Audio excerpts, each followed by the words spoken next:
नमस्कार, मैं हूं आपके साथ अंकिता पाल और आप सभी का खास खबर में स्वागत है।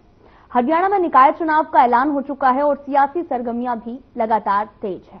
हरियाणा नगर निकाय चुनाव के लिए 2 मार्च को मतदान होगा और 12 मार्च को नतीजे घोषित होंगे।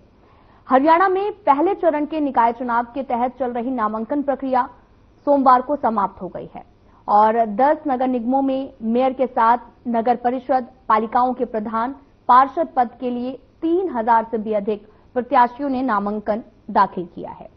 नगर निगम और परिषदों में भारतीय जनता पार्टी कांग्रेस के बीच में सीधी टक्कर देखने को मिल रही है। दोनों दलों के प्रत्याशियों ने पार्टी चुनाव चिन्ह के आधार पर नामांकन दाखिल किया है।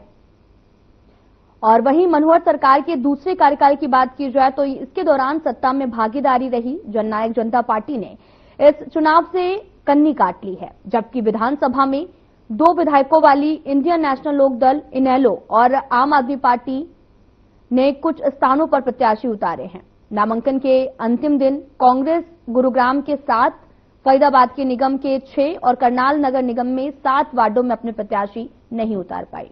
कुरुक्षेत्र जिले के आपको ये भी बताते चले कि इस्माइलाबाद में कागज पूरे नहीं होने के कारण आप प्रत्याशी नामांकन दाखिल नहीं कर पाए। आपको बताते चले कि हरियाणा में निकाय चुनाव का ऐलान हो चुका है और सियासी सरगर्मियां जो हैं वो लगातार तेज हैं।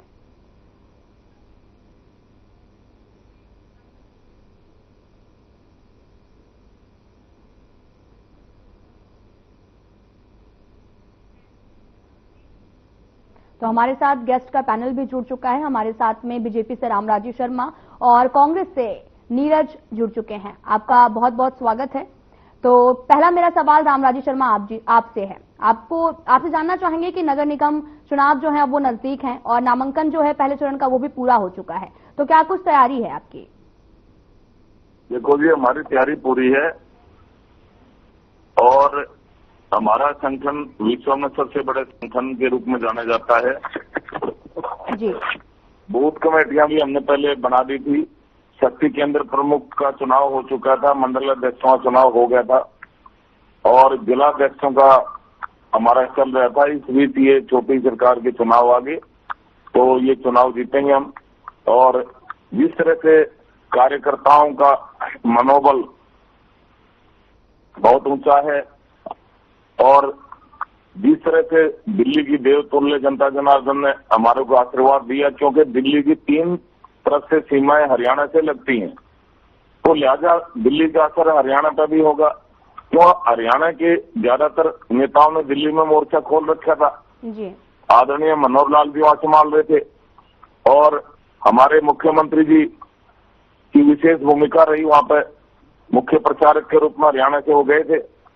और जिस तरह से माननीय मुख्यमंत्री जी ने केजरीवाल के झूठ का पर्दाफाश करा, जिस तरह से उन्होंने झूठ बोला था, हरियाणा की माटी को कलंकित किया था, भाई यमुना नदी में हरियाणा जहर घोल रहा है और ये जहर का पानी दिल्ली वालों को पिलाने के लिए भेज रहा है।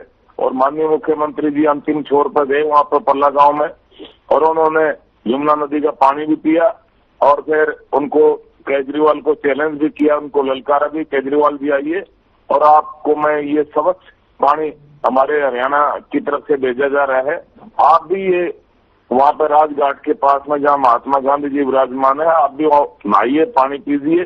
और नहीं तो फिर आप दिल्ली की देवतुल्य जनता जनार्दन से और हरियाणा की देवतुल्य जनता जनार्दन से माफी मांगिए। और दिल्ली की जनता ने उनको रिजल्ट भी दे दिया है, उनको नकार दिया है और ये दिल्ली की देवतुल्य जनता जनार्दन की जीत है, छठी बरादरी की जीत है और विश्व के सबसे लोकप्रिय और ताकतवर प्रधानमंत्री आदरणीय नरेंद्र मोदी जी की नीतियों की जीत है, उनकी गारंटी की जीत है।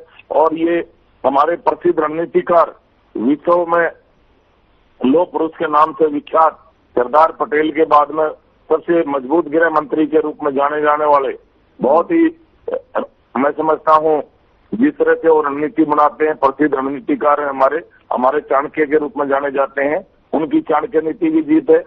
मनोहर लाल जी की मैनेजमेंट की जीत है, हमारे केंद्रीय मंत्री मनोहर लाल जी और हमारे जो नेता वहां गए थे सबकी मेहनत की जीत है। हमारे मुख्यमंत्री जी की जो जिस तरह से केजरीवाल की झूठ का पर्दाफाश किया था, माननीय मुख्यमंत्री की जिन्होंने मेहनत किया उनकी मेहनत की जीत है। और इसका असर हरियाणा की छोटी सरकार पर पड़ेगा, क्योंकि वैसे तो इसमें मुद्दे क्षेत्रीय मुद्दे भी होते हैं, राष्ट्रीय मुद्दे भी होते हैं। क्षेत्रीय मुद्दों के लिए माननीय मुख्यमंत्री जी ने पहले ही सभी कार्यकर्ताओं की ड्यूटी लगा दी थी। सभी एमएलए, एमपीज, मंत्रीगण और पार्टी के वरिष्ठ नेतागण सबकी ड्यूटी लगा दी थी, वह जनता के बीच में रहें और जनता की समस्याओं का समाधान करें। और इस संदर्भ में सभी अधिकारियों को आवश्यक दिशा निर्देश भी माननीय मुख्यमंत्री जी ने जारी कर दिए थे कि भाई फर्स्ट आवर में समाधान शिविर के रूप में उन्होंने नाम दिया था इसका। फर्स्ट आवर में जनता की समस्याओं का निवारण करें, इसके बाद में जो आपके रूटीन के काम है वो आप करें। तो निश्चित रूप से मैं समझता हूँ जिस तरह से देवतुल्य जनता जनार्दन का आशीर्वाद हमारे से मिल रहा है और इस तरह से हम जनता की सेवा करते रहेंगे, जनता हमारे को आशीर्वाद देती रहेगी। आने वाले 30-40 साल तक हमारी सरकार ऐसे ही चलती रहेगी और छोटी सरकार में भी हर जगह कमल खिलने जा रहा है। ये जनता के आशीर्वाद से संभव हो रहा है, ये छत्ती बरादरी के आशीर्वाद से संभव हो रहा है, ये सभी वर्गों के आशीर्वाद से संभव हो रहा है। कांग्रेस प्रवक्ता नीरज गुप्ता जी भी जुड़े हुए हैं। नीरज गुप्ता जी, आपसे ये जानना चाहेंगे कि चाहे वो लोकसभा का चुनाव हो या फिर विधानसभा का चुनाव हो, हरियाणा में बीजेपी की जीत हुई और वहीं हरियाणा के पास में जो दिल्ली है वहां पर भी अब बीजेपी की सरकार आ गई है, तो क्या कुछ तैयारी है? क्योंकि निकाय चुनाव होने हैं, क्या कुछ तैयारी? क्योंकि कांग्रेस का जो हाल है वो पहले आप लोग बहुत ज्यादा दावे भी करते हैं लेकिन उसके बाद में जीरो मिलता है। और वहीं पर रामराजी शर्मा जी ने भी ये कहा है कि आप लोग झूठ की राजनीति करते हैं जिसकी वजह से जनता सब जानती है। नीरज गुप्ता झूठ की राजनीति ये वक्त की बात है। देखिए, सरकार बन गई थी, कुछ भी बोल सकते हैं। इनकी सरकार बनी है लोकसभा में भी, हरियाणा में, तो इनकी झूठ बात भी सच हो रही है। जबकि झूठ ये बोलते हैं पूरा हिंदुस्तान जानता है 2 करोड़ रोजगार आएंगे, 100 स्मार्ट सिटी आएंगे। और एक और बात है, फिर ज्यादा मेट्रो आएगी, वो 10 साल में तो आई नहीं। और इस साल भी देखिए इन्होंने वादा किया था कि जब अपने मैनिफेस्टो में कि हम गरीब को, परिवार को वो प्लॉट मकान बना के देंगे, वो वापसी ले लिया। इस पे कभी कुछ बोलते नहीं, तो झूठ कौन बोल रहा है? ठीक है, इनकी राजनीति चल रही है तो झूठ भी सच लगता है जनता को। मैं आपकी बात मानता हूँ, जब तीनों बार सरकार बनी है, नेचुरली बात है इनका मनोबल हाई है, हमारे कार्यकर्ताओं का मनोबल थोड़ा कम है। मैं मानता हूँ इस बात को, मुझे मानने में कोई क्रेज नहीं है, लेकिन हमारी देखिए तैयारी पूरी है। देखिए, मैं आपको बता दूं, कांग्रेस पार्टी इस छोटे चुनाव में पहली बार पे सिंबल पे चुनाव लड़ रही है। कांग्रेस ने कभी हरियाणा में सिंबल पे चुनाव नहीं लड़ा, सिर्फ पहली बार ये चुनाव लड़ रही है सिंबल पे। हमने एक नया एक्सपेरिमेंट किया, चलो सिंबल पे चुनाव लड़ा जाए। वरना आप देखिए कांग्रेस तैयार, देखिए नगर पालिका चुनाव कहीं भी हो तो हम हरियाणा में चुनाव कभी सिंबल पे लड़ते ही नहीं। देखिए, हमारी पूरी तैयारी है, हमने जिला वाइज मैनिफेस्टो तैयार किए हैं।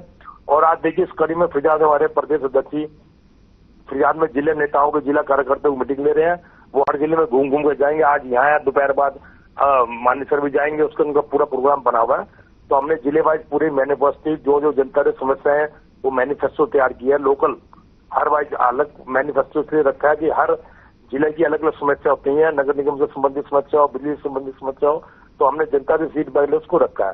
देखिए, हमारी तैयारी पूरी है। हमने पूरे लास्ट दिन पूरे कैंडिडेट उतारे हैं। मेयर का चुनाव भी हम बड़ी शिद्दत से रखते हैं, पूरी मेहनत से लड़ेंगे। देखिए, चुनाव में हार जीत अलग मुद्दा होती है। चुनाव में 2 बातें होता है, एक की हार एक की जीत। अब ये जनता तय करे कि इसको बिठाना नहीं बिठाना, लेकिन आप ये भी नहीं कह सकते। देखिए, विपक्ष हम मजबूत है, उसकी भूमिका में है। 37 सीटें कम नहीं होती, सिर्फ मात्र हमारी 8 सीटें बहुमत से दूर है। वो ठीक है, कोई चूक रहेगी, कुछ भी रहेगी, कुछ भी बोल सकते हैं, लेकिन हम अपने जनता के मुद्दे उठा रहे हैं, चाहे किसी भी माध्यम से उठा रहे हैं। चाहे नगर निगम चुनावी मुद्दे उठाएंगे, तने रहेंगे। इतना बीजेपी के लिए इतना नहीं है कि जी बीजेपी सपने ले रही हम जीत जाएंगे, इतना मुश्किल नहीं है। उन्हें कांग्रेस से कड़ा मुकाबले की टक्कर मिलेगी। रोहतक में तो आप भूल जाओ, रोहतक में तो सपा चाहता है, जहाँ ठीक है हम कमजोर हैं। फरियाद में मैं मानता हूँ, मुझे सच कहने में गुरेज नहीं है कि बीजेपी स्थिति मजबूत है। यहाँ में कड़ी टक्कर मिल रही है, हमें यहाँ सामना करना पड़ेगा। रोहतक, सोनीपत, अंबाला में एक तरफ मुकाबला है, देखना वक्त बताएगा कितने क्या नहीं लड़ेंगे। लेकिन मैं यही कहना चाहूंगा, हम अपने जनता के मुद्दों पर उधार चुनाव लड़ेंगे, चाहे हार या जीत कुछ भी हो, वो जनता तय करेगी। रामराजी शर्मा जी, नीरज गुप्ता जी को तो आपने सुना ही होगा, उन्होंने कहा हार जीत तो लगी रहती है लेकिन हम कड़ा मुकाबले के साथ में बीजेपी को टक्कर देने के लिए तैयार हैं। रामराजी जी, देखिए, कड़ा मुकाबला वहां होता है जहां पहलवान बराबर के होते हैं। यहाँ तो पहलवान है ही नहीं दूसरे, तो इनको तो छोड़ छोड़ के भाग रहे हैं। कल भी इनका ये बिशन लाल सैनी, इनका एक्स MLA छोड़ के हमारी पार्टी में आ गया है। और इनका तो कोई टिकट ही मांगने वाला नहीं था। इन्होंने कल टीवी डिबेट में खुद आपके चैनल पर स्वीकार किया कि भाई हमने नए आदमियों को टिकट दिए, नए आदमियों को टिकट दिए। इसे साफ साफ जाहिर होता है भाई पुराने तो उनके टिकट मांग ही नहीं रहे थे, जबरदस्ती बुला के टिकट दे रहे हैं। इसे साफ साफ जाहिर होता है। देखिए इनको चुप कराइए ना जी, और ये चुप कराइए चुनाव लड़ने में। आपको जवाब हर जगह क्या है, इनका कार्यकर्ता हर जगह इनके कार्यकर्ता का मनोबल गिर जाता है। और जब किसी सेना का मनोबल गिर जाता है तो सेना लड़ाई नहीं लड़ सकती। ये लड़ाई लड़ने में सक्षम नहीं है। और जिस तरह से झूठ की बात हमारे भाई बोलते रहेगा भैया, पेपर को डूबेगा तब की बात है ना भाई साहब। ये चुप हो तभी तो बोलूंगा की हिम्मत तो रख ले यार, ये रख ले। मैं फिर बदतमीजी पे आ गया ना, वो बदतमीज चुप आ गया, अपनी बदतमीजी पे आगे से कमी नहीं है, तू तड़ाक में आ जाता है। ये उम्र में बड़ा से बदतमीजी कुछ भी शर्म नहीं है, कैसे बोलना कैसे नहीं। आप अपनी बात रखिए। फिर मैं बात करने लग रहा है, तेरे को दिक्कत आ रही है क्या? ठीक है नीरज गुप्ता जी, बात रखिए। भैया मैडम रोक रही है, तुझे दिक्कत आ रही है बेवकूफ आदमी, तुझे सुनाई नहीं देता। मैडम तुझे मना कर रही है। रामराजी शर्मा जी आपकी बात सुन रहे हैं जी, बात रखिए। सिखाओगे बोलना आता नहीं, आ गया टीवी डिबेट पे, कब जाके साइकिल आएगी, टीवी पे कैसे डिबेट की जाती है। ठीक है नीरज गुप्ता जी, आप अपनी बात रखिए। आ जाता है 10 मिनट बाद। ठीक है रामराजी शर्मा जी, आप बात सुन लीजिए, आपको जवाब मिल रहा जी। देखिए मैं कहना चाहूंगा, वो हमारी पार्टी का मैटर है। हम पुराने नेता को टिकट दे, कार्यकर्ता दो, इनको इससे क्या तकलीफ है, तुम्हें क्या दर्द हो रहा है भैया? हम नए कार्यकर्ता बना रहे हैं। आप तुम्हारे जो सीएम की लिस्ट में होते हैं, तुम भी तो कार्यकर्ता से नेता बनाते हो। जो सीएम की आस में होते हैं, किसको बनाएंगे, हरियाणा में किसका नाम चल रहा है, किसको बनाया, तो ये बात पार्टी के इंटरनल मैटर करने की जरूरत नहीं है। ये हमारे पार्टी के इंटरनल मैटर, हम किसको टिकट देते हैं वो हमारी पार्टी फैसला करोगी, आप ठेकेदार नहीं हो। जी रामराजी शर्मा जी, नीरज गुप्ता जी का कहना है कि ये उनकी अंदरूनी मामला है। जब आप सीएम फेस का ऐलान नहीं किया अभी तक आपने दिल्ली में, और वहीं अगर आप उनके ऊपर सवाल उठा रहे हैं नीरज गुप्ता जी के ऊपर। जी रामराजी शर्मा जी, देखो मैं बताना चाहूंगा, एक किसान का बेटा, मजदूर का बेटा, गरीब का बेटा हमारे देश का प्रधानमंत्री बन सकता है, हमारा मुख्यमंत्री बन सकता है। एक आदिवासी समाज की महिला हमारे देश की महामहिम राष्ट्रपति बन सकती है। ये भाजपा में संभव है। इनके यहाँ तो राजा का बेटा राजा बनेगा, मंत्री का बेटा मंत्री बनेगा, एमएलए का बेटा एमएलए बनेगा, और सीएम का बेटा सीएम बनेगा। ये इनके यहाँ तो ऐसे चलता है, इनका कल्चर है। और जिस तरह से चलिए रामराजी शर्मा जी, आप ये बताइएगा, ठीक है, निकाय चुनाव में अब जैसा कि अभी तक लोकसभा चुनाव देख लें या विधानसभा चुनाव देख लें, सब में बीजेपी जीती है। और अभी क्या मुद्दे रहने वाले हैं? स्थानीय मुद्दे रहेंगे या फिर जो पुरानी जीत है उसी का ही जश्न मनाया जाएगा? ऐसा है, मैं बताने लग रहा हूँ आपको जी। दिल्ली 3 तरफ से हरियाणा से लगा हुआ है जी, और हमारे नेतागण वहां पर प्रचार करने गए थे। माननीय मनोहर लाल जी गए थे, केंद्रीय मंत्री जी, हमारे माननीय मुख्यमंत्री जी गए थे, और बहुत नेताएं गए थे। और हमारी रिश्तेदारियां, भाईचारा, नौदानदार, हमारा कुछ हमारे भाई दिल्ली में रहते हैं, तो लिहाजा दिल्ली के चुनाव का प्रभाव हरियाणा में पड़ना स्वाभाविक है, क्योंकि दिल्ली तो 3 तरफ से हरियाणा से लगता है। और क्योंकि कांग्रेस तो जीत का दावा कर रही है ना, कड़ा मुकाबला देने के लिए तैयार है जी। उसका रिजल्ट होगा, हर जगह कमल खिलेगा। ठीक है नीरज गुप्ता जी, इस बार निकाय चुनाव में भी बीजेपी की जीत होगी, रामराजी शर्मा जी का कहना है, जैसा कि आपने सुना। इनके कहने से कुछ नहीं होता। इनको तो उम्मीद नहीं थी हमारी हरियाणा में सरकार बनेगी, और सारा देश, पूरा हरियाणा जनता कैसे सरकार बनी है। वहां भी कह रहे थे कि हम 10-15 सीटों में सिमट जाएंगे, 37 सीट हमारे आई। ये कुछ भी बोल सकते हैं, जनता बताएगी। हम मुद्दों पर चुनाव लड़ेंगे, हार या जीत अलग बात है। हम मुद्दों से भटकेंगे नहीं, जो हमारे मुद्दे हैं उसको उनको उठाएंगे। उसके अलावा हम दाएं बाएं दाएं की उधर की बात नहीं करेंगे। जो हमें जनता के मुद्दों से मतलब है, उससे हमारी सरकार बनेगी, छोटी सरकार में वो बताएगा। लेकिन रोहतक और इस साइड सोनीपत, यहाँ मैं आपको बता दूं मानेसर, यहाँ तो दूर दूर तक ये सामना नहीं कर पाएंगे। मैं आपको लिख के दे रहा हूँ। रोहतक में तो उनकी विधानसभा सीटें कितनी आई पूरा देश जानता है, पूरे हरियाणा जानता है, पूरे रोहतक विधानसभा की है, भूल जाओ। इसको मैं बताना चाहूंगा, ये रोहतक की बात कर रहे हैं। रोहतक में मेयर हमारी पार्टी का जीता था रोहतक में, इसको पता ही नहीं राजनीति का। और सोनीपत वाला भी हमारी पार्टी का था। अम्बाड़े वाला भी हमारी पार्टी की विधायक आपकी पार्टी में बाद में आए थे, कितना झूठ बोलते हैं। सोनीपत में हमारी पार्टी का था। हमारी पार्टी का था। हमारी पार्टी का भैया वो तुम्हारी पार्टी में बाद में आया। भैया चेक कर ले हमारी पार्टी का था वो। बना लो तुम्हें। अरे फिर तुमने छोड़ के क्यों बात रहे हैं? कल भी आपका एक तो नहीं है ना, छोड़ के बताएगा। आपकी पार्टी में तो भागम लगी हुई है। जिस तरह से आपकी पार्टी में भागम भाग लग रही है, सारे छोड़ के भाग रहे हैं, ये तो डूबता जहाज है। डूबते जहाज में कौन बैठेगा भाई?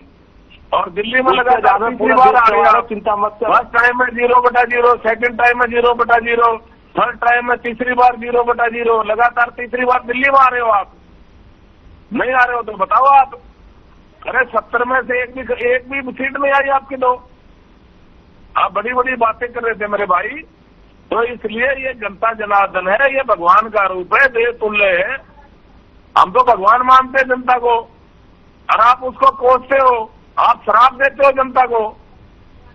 जनता को श्राप देने वाला चाहिए या भगवान की पूजा करने वाला चाहिए? ये बताओ आप, बताइए ना भाई। नीरज गुप्ता जी, आपको आवाज मिल रही? जी हाँ बिल्कुल। अरे देखिए, उदयपुर की बात कर रहा है, इनके खून में है झूठी बोलना। इनके पूर्व मुख्यमंत्री ने क्या बोला था, एक ब्राह्मण को तेरी फरसे से गर्दन उड़ा दूंगा। तो ये बेकार की बातें हैं, इलॉजिकल बातें हैं, ये इन बातों से उभरे नहीं अब तक। जिसके बाद भी सदन में किसने क्या बोला क्या नहीं। अरे भैया अपने मुख्यमंत्री को ध्यान दे ले, उसने क्या बोला था सरेआम ऑन रिकॉर्ड, फरसे से गर्दन उड़ा दूंगा। और आप मुख्यमंत्री भी चुप हो जा, चुप कराओ इनको, चुप कराओ। रामराजू शर्मा जी, बात सुनिए, आपको भी मौका मिलेगा बोलने का। हाँ, इनको चुप कराओ, आपको बात रखने का मौका दिया जाएगा। देखिए, कोई आम आदमी भी ऑन रिकॉर्ड स्टेज पे धमकी देता है तो उसके खिलाफ मुकदमा दर्ज होता है। सोशल मीडिया पे कोई पिस्टल फड़ाता है या कोई कहता है तुझे जान से मार दूंगा, तो पुलिस फौरन मुकदमा दर्ज करती है। और इनके मुख्यमंत्री ने मेरे को वीडियो अभी भी भेज देता हूँ, ऑन रिकॉर्ड बात हदूरत तेरी फरसे से गर्दन उड़ा दूंगा। ये इनकी भाषा क्या सिखाएंगे?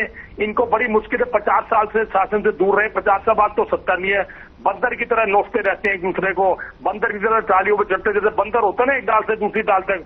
बड़ी मुश्किल से इनको सत्ता मिली है, वो सत्ता हजम नहीं हो रही। 10 साल सत्ता चलाए, 15 चला रहे, कर लोगे शासन, क्या हो गया? 50 साल हमने शासन करा है, अगर तुम 15-20 साल शासन कर लो तो क्या इस बड़ी बात हो गई? ये तो जनता चुनाव जीतती है, हारती है, इसमें जनता जिताती है, हराती है, तो इसमें क्या अट रहे हो भाई? तो हमारी जो पार्टी का जो विचारधारा मुझसे कहीं भटके नहीं। नीरज गुप्ता जी, आप ये बताइएगा, तो निकाय चुनाव की बात कर रहे हैं अगर, तो क्या लगता है निकाय चुनाव में भी बीजेपी जीतेगी? मैंने आपको बोला है जी, फरियाद में कड़ी टक्कर है। और रही भाई मेरा बात कर रहा, सोनीपत का जो मेयर मदान था वो हमारा था, बाद में इनकी पार्टी में चला गया। विधानसभा में देखो कितना झूठ बोलते हैं हमारी पार्टी का। वो अभी गया था विधानसभा से पहले, मेयर हमारा जीता था। तो सोनीपत, मानेसर और आपको बता दूं रोहतक, यहाँ तो आप भूल जाओ, इनका कुछ करने देंगे। हाँ, फरियाद में क्या टक्कर है, फरियाद में बीजेपी प्रभावित क्षेत्र है, क्योंकि इनके यहाँ हमारी सिर्फ एक ही विधानसभा की सीट है, सारी विधानसभा की सीटें इनकी हैं। तो यहाँ जो टक्कर है, बाकी हमारी कोई टक्कर नहीं, बाकी एक तरफ मुकाबला होगा, कांग्रेस जीतेगी, आप देखते रहना। रामराजू शर्मा जी, देखो, ये इनको हार का डर सता रहा है, और इनको हार के डर के मारे ये उल जलूल बातें करने लग रहे हैं। ये बौखला गए, बौखलाहट में उल्टी सीधी बातें इनके मुंह से निकल रही हैं। तो ये उल जलूल बातें इसलिए कर रहे हैं क्योंकि इनको हार का डर सता रहा है। ठीक है। रामराजू शर्मा जी, आज अनिल विज का भी एक उन्होंने ट्वीट किया था, जहां पर जो बयान देखने को मिल रहा है उसमें अंदरूनी कलह देखने को मिल रही है अनिल विज के बयान पर। देखो, मैं बताना चाहूंगा आपको जी, हमारी पार्टी विश्व की सबसे बड़ी पार्टी है, सबसे बड़ा संगठन है हमारा। ठीक है। और अनुशासन है कि भी तो संगठन इतना बड़ा चल रहा है जी। मैं उनका ट्वीट भी बता दे रही हूँ, उन्होंने ये बोला है, तूफानों से खेलता हूँ उनके खात्मे का पैगाम, अब किस पर बरस पड़े अनिल विज। देखो, वो क्या बोलते हैं, वो हाईकमांड देख रहे हैं उनके मैटर को। बाकी ये है, वो वरिष्ठ मंत्री हैं हमारे, वरिष्ठ नेता हैं, हम सब उनका सम्मान करते हैं। और बाकी ऐसा कुछ नहीं है। हमारी पार्टी बहुत बड़ा अनुशासन वाली पार्टी है। हमारी पार्टी में अनुशासन से चलती है, कोई भी बड़ा संगठन हो वो अनुशासन से चलता है। इनके रामराजू शर्मा जी, आपसे ये जानना चाहेंगे, क्योंकि नगर निकाय चुनाव नजदीक हैं और इस तरह से अब मंत्री जो बयान दे रहे हैं उस पर क्या असर पड़ेगा? नहीं, कोई असर नहीं पड़ा। जनता का मन बन चुका है, जनता भाजपा के साथ हर जगह कमल खिलने जा रहा है। छोटी सरकार ट्रिपल इंजन की सरकार हमारी बनने जा रही है। कोई कुछ भी बोलता और इसका कोई फर्क नहीं पड़ता, जनता का मन बन चुका है। ठीक है रामराजू शर्मा जी, नीरज गुप्ता जी कुछ बोल रहे हैं। देखिए जो आपने नील विजय की, देखिए मैंने तो कोई नील विजय की बात नहीं छेड़ी, आपने छेड़ी तो मैं उसको जवाब देना चाहूंगा। हरियाणा बीजेपी जो है उसकी इतनी औकात नहीं जो नील विजय से कोई भी बात करे, या सेंटर की औकात नहीं जो नील विजय पे एक्शन करे। अनिल विज पे एक्शन करने का मतलब है ईमानदारी पे एक्शन। इनकी पार्टी में भगदड़ मच जाएगी, इनकी सरकार गिर जाएगी। देखिए इनको कारण बताओ, नोटिस दिया गया, उसका कोई जवाब नहीं मिला, क्या एक्शन लिया क्या नहीं। अनिल विज हमेशा सच बोलते हैं, अपनी सरकारें कार्य बोलते हैं, हम भी उनकी तारीफ करते हैं इस मामले में। ये नहीं कि हम पक्ष में आते हैं। वो एक श्री के नेता है, जब बीजेपी की नींव भी नहीं खुदी थी, बीजेपी का बीज भी पैदा नहीं हुआ, तो जब से वो एमएलए हैं, इसलिए उनके खिलाफ कोई कार्रवाई की हिम्मत नहीं कर सकता। उनको पता है अनिल विज पे कार्रवाई करने मतलब 6-7 एमएलए और टूट जाएंगे, सरकार गिर जाएगी। देखिए इसका सरल एग्जाम्पल है, अभी इनको कारण बताओ नोटिस दिया गया था, उसके बाद भी अपनी उन्होंने बात विभाग से बोली, और कैसे बीजेपी की लिस्ट चेंज हुई, फरियाद में चेंज हुई, अनिल विज के समर्थकों को टिकट दिया गया, वो सारी पूरे हरियाणा जानता, स्वयं कहने की गुरेज नहीं। आपने अनिल विज का जिक्र किया तो मैं इसका जवाब दे रहा हूँ। लेकिन हमारी पार्टी नगर निगम चुनाव में पूरी तरह तैयार से पूरा कड़ा मुकाबला करेंगे। मैं अभी भी कह रहा हूँ फरियाद में कड़ा मुकाबला, बाकी में कोई टक्कर नहीं है। आप देखते रहना कैसे पार्टी पलटेगी, कैसे जनता इनको सबक सिखाएगी। रामराजू शर्मा जी। जी देखो ये बार बार अनिल विज जी का मुद्दा ले रहे हैं। जो मामला माननीय हाईकमान देख रहा हो, उनको नोटिस जारी, कारण बताओ नोटिस जारी हो गया था, वो उन्होंने जवाब दे दिया। अब हाईकमान इससे क्या संतुष्ट होता नहीं होता, ये मामला हाईकमान देख रहा है। हमारे से ऊंचे लेवल की बातें हैं, तो हम इसके बारे में ज्यादा टिप्पणी नहीं करना चाहते। इतना कहते हैं, मैं हमारी पार्टी में अनुशासनहीनता बर्दाश्त नहीं, चाहे कोई कितना भी बड़ा हो, कितना भी छोटा हो। हमारी पार्टी डिसिप्लिन वाली पार्टी, अनुशासन वाली पार्टी है। हमारी पार्टी में अनुशासन बहुत बड़ा अनुशासन मायने रखता है। दूसरा मैं इनको बताना चाहूंगा, मैं जिस तरह से इनके हारे हुए कैंडिडेट, जो इनके विधायक कैंडिडेट थे, वो सरेआम आरोप लगा रहे थे, हम तो भाई भूपेंद्र हुड्डा ने हरवाए, हम तो भूपेंद्र हुड्डा ने हरवाए, सरेआम आरोप लगाने लग रहे। और जिस तरह से इनकी पार्टी में लठम लठा हो रहे, इनकी कांग्रेस में, मैं हर रोज बताता हूँ, इनकी कांग्रेस में कई कांग्रेस हैं, कहीं भूपेंद्र हुड्डा जी कांग्रेस है, कहीं शैलजा बहन जी कांग्रेस है, कहीं चौधरी वीरेंद्र सिंह कांग्रेस है, कहीं वो रणदीप सुरजेवाला कांग्रेस है, कहीं कैप्टन अजय यादव कांग्रेस है।